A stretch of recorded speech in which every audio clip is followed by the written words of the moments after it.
Hey, YouTube and everyone in the world. It's good to see you again. Or I guess you're looking at me. I'm here to do a video for the first time in a long time. And you might be wondering what's with this odd collection of objects on the table. This is a video about how to do a Foley sound. In particular, it is a sound effect for a video game. My good friend and amazing composer, Reed, has asked me to help him create a crossbow sound effect for a video game. And it's not his video game, but he is in charge of getting the sound effects together. And this is just one he wanted to pass on to me. So I want to get him on the phone and make sure we know exactly what we're doing here before I start messing with this stuff. Which, just to tell you what's on the table in front of me, there's a bunch of different thread, which I'm hoping to use as the crossbow string releasing. There's my roommate's neglected bass guitar, which I'm expecting to use for kind of like the moment that the string releases and just like there's a neat little percussive thump to it. And probably most notably on the table is a Mosin Nagant bolt-action rifle from Soviet-era Russia, and that's because it's got a meaty-sounding trigger, and we're not going to need the whole bolt-action sound. We really just need the trigger, because there's no bolt on a crossbow, not like this. You shoot the bolt. I'm going to call Reed.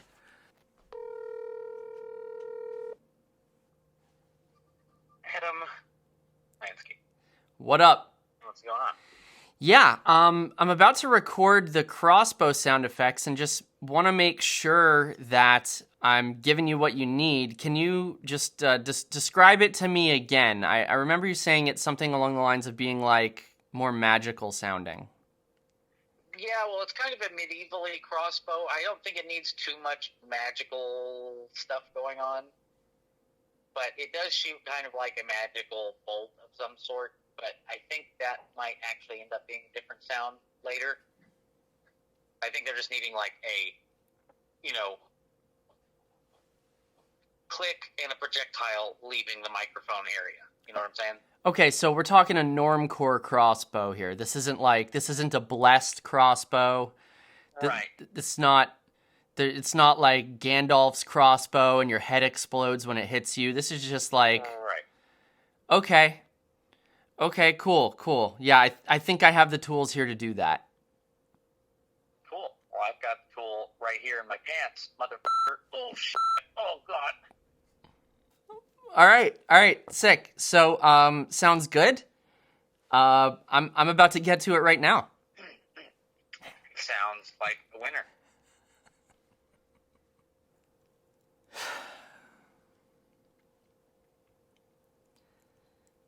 To record these sound effects, I'm using some of my favorite equipment.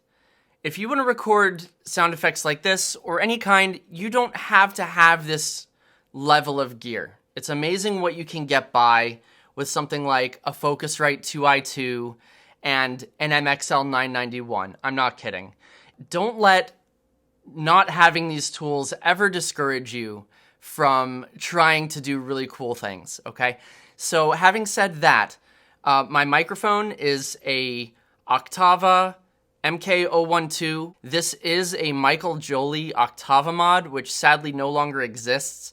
There are some other people out there who do that. I haven't gotten the chance to try their work myself, but this is one of the original Michael Jolie Octava mods. It's beautiful. I love it. So that's a small diaphragm condenser, and that's going into my SSL6, which is a SSL mixing console, and I'm bypassing the channel compressor and the channel EQ.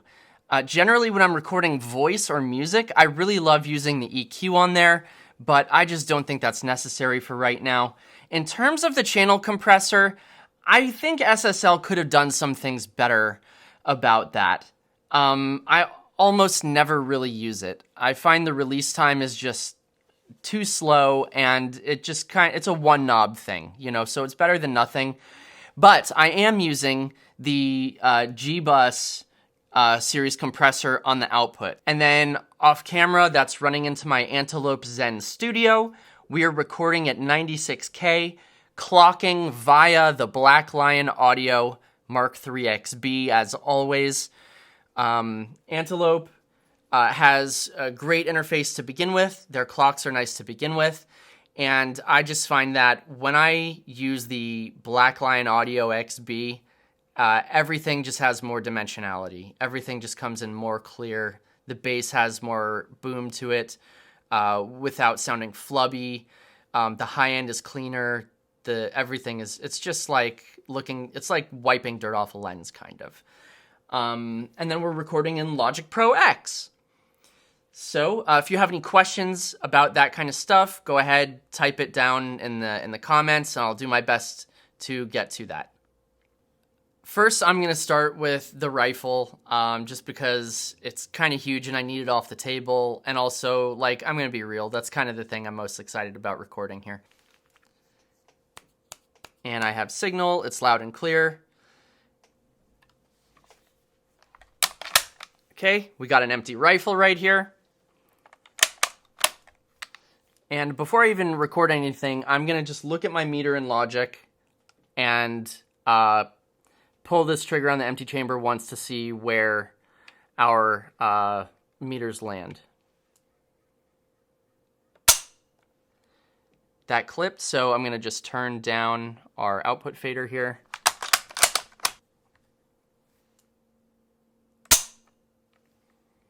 That is a clippy boy.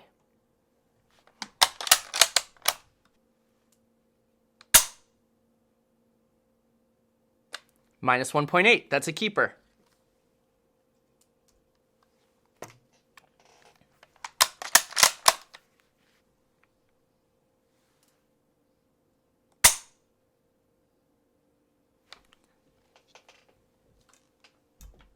Next, I'm going to record the thumpy bass. For this, I'm just going to palm mute and just hold up on the 12th fret because I tested it before and it sounds fine.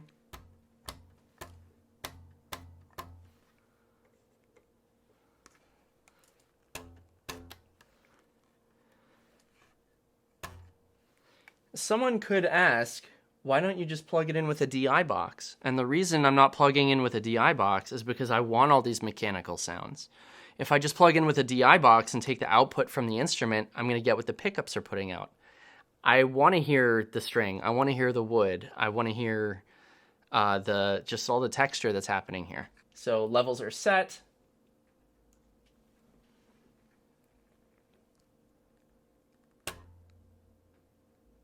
Let's do another one. I'm going to mute harder. I'm going to mute even harder.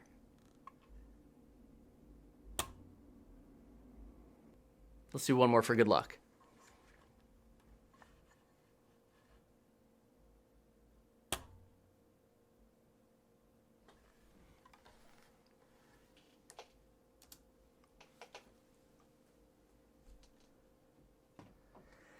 I've got 3 different kinds of string here. Here's like some kind of nylon sounding string. Here's, I mean, it's not nylon sounding string. The string is literally made of nylon. So I guess it's nylon sounding string. Here's just some kind of older string. I don't know. If you know the names of these different kinds of strings, go ahead and like and subscribe and comment below, please, because I don't know. So what I'm going to do here is just like,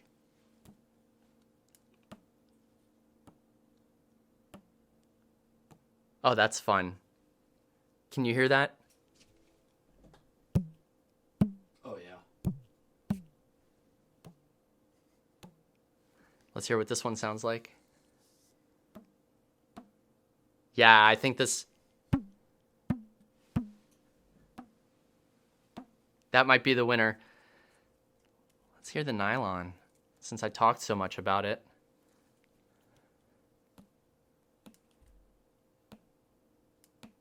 Ooh, that's tough.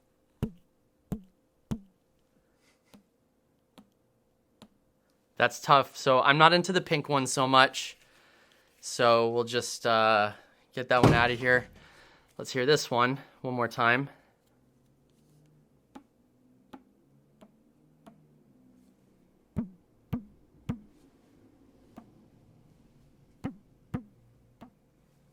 Let's hear this nylon one more time. I like this string. It's a little bit thinner in pitch. Let's check levels here for this.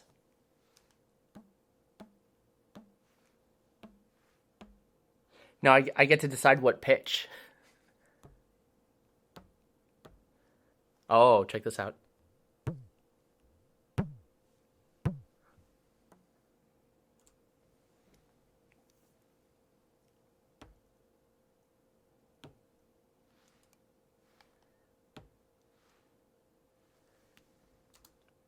One of those is going to work. Okay. Now we're all recorded. It's time to edit it. Yeah, it's just time to edit it together into one cohesive sound. Here we go. Editing. Take 1. Now we're on the editing computer here. Why do I have an editing computer? I don't know. Okay, we've got our rifle sound. We've got our bass sound, and we've got our stringy sound. So I'm going to put just a little bit of space. And let's zoom in here really quick on this. That sounds good. Let's hear the cocking.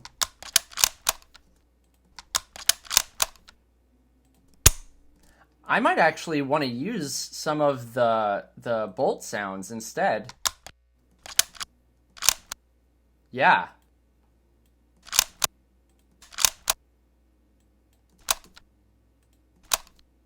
I'm going to hang on to this bit for noise reduction right here.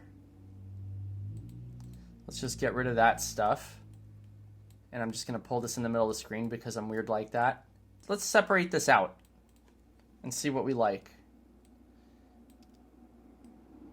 In case anyone's wondering how I'm slicing these up so quickly, I have slice at playhead set to a key, so I just tap that key and then it slices it up right at the playhead, which is very, very convenient.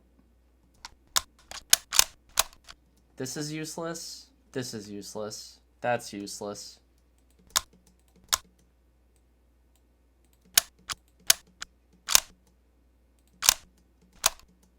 That's not interesting. This I like. So let's see what it sounds like if I layer a couple of those. Let's layer this business and see what happens.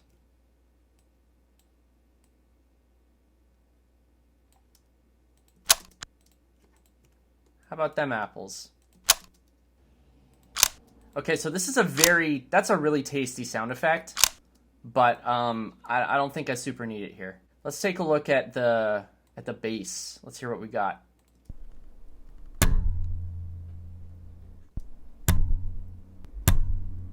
Little higher pitch. I'm gonna go with that one. Whatever. That's fine.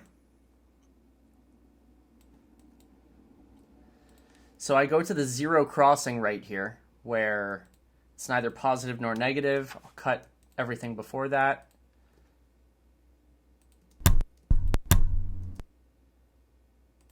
And I'm going to do the same thing right here on this spot.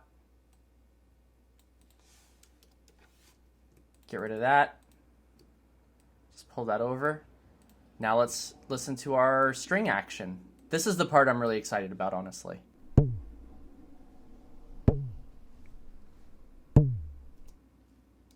Do I need anything other than that one?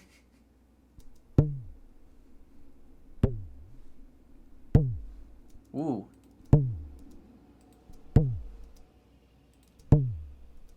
I'm just going to go with that one. Totally cool. Look at that little pluck right there. That cute little pluck.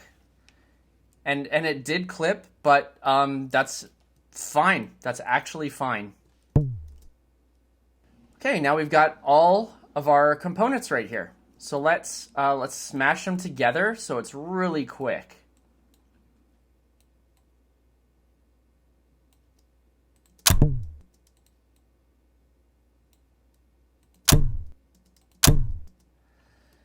Okay, I'm gonna turn down the volume of the bass guitar sound by dragging it onto its own track. And I'm also gonna low cut it because we don't need that much low end out of it. So for the low cut, I'm just gonna use a, let's get a Renaissance channel in here. These are my plugins, by the way. Waves has not sent me anything, although I wish they would, because I've been using their stuff for literal years. And here comes the annoying part.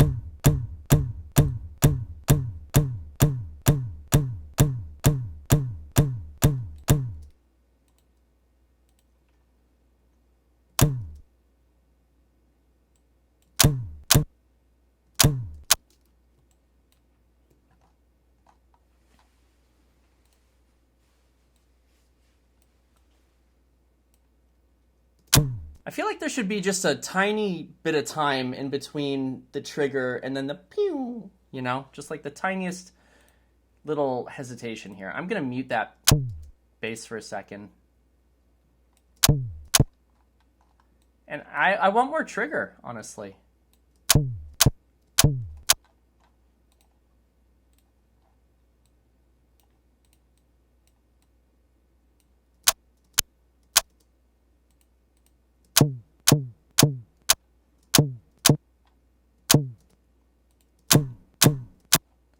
I'm going to add a little bit of that bass back in. It's nice.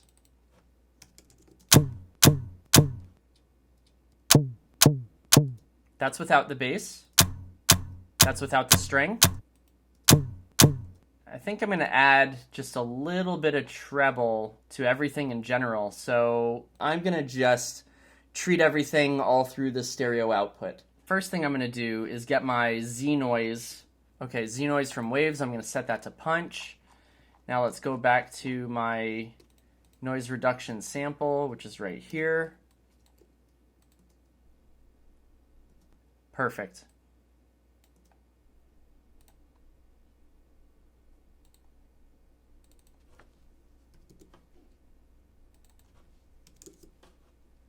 All that noise is removed now. For EQ, I really like the Red 3751. It's like based on the mixing console at Abbey Road or something. I just think it adds a lot of beautiful character.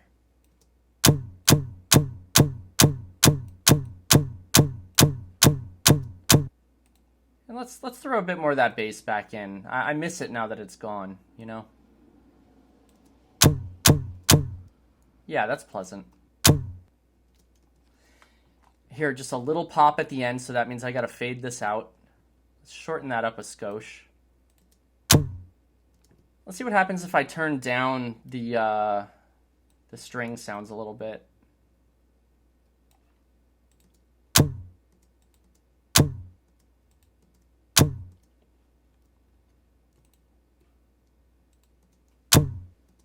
I think I like it just fine like that. Okay, and let's put a little compression on there. For that, I'm going to pull out another Renaissance channel, and I'm going to just low cut everything.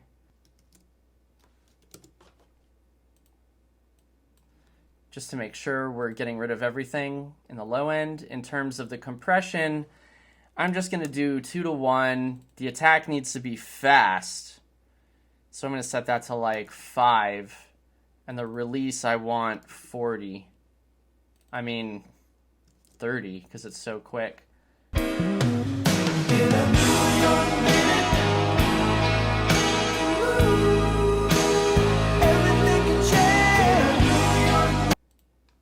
Arc is automatic release control, so that's manual. And this is going to get annoying for a second. I'm so sorry.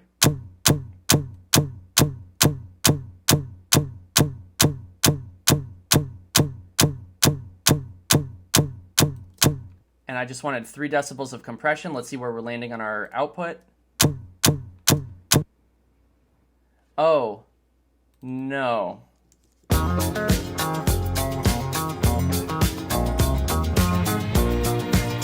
So I'm going to gain this up to 2.6. And it's not clipping, it's just within 1/10 of a decibel. I hit Command B to bounce it.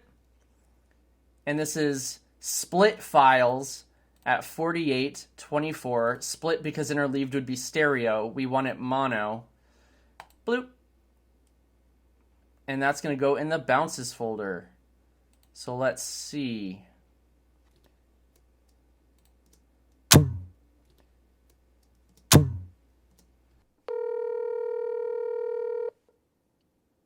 Yo. Hey, the crossbow sound effect is done. It's in Google Drive. I'm going to send you a link. Oh, dang. Thanks so much for watching the video. I hope you had as much fun watching as I did doing this. It actually feels really good to be back in, like creative audio space again and playing with my favorite tools. Like, subscribe, share, all that stuff. Have a nice life.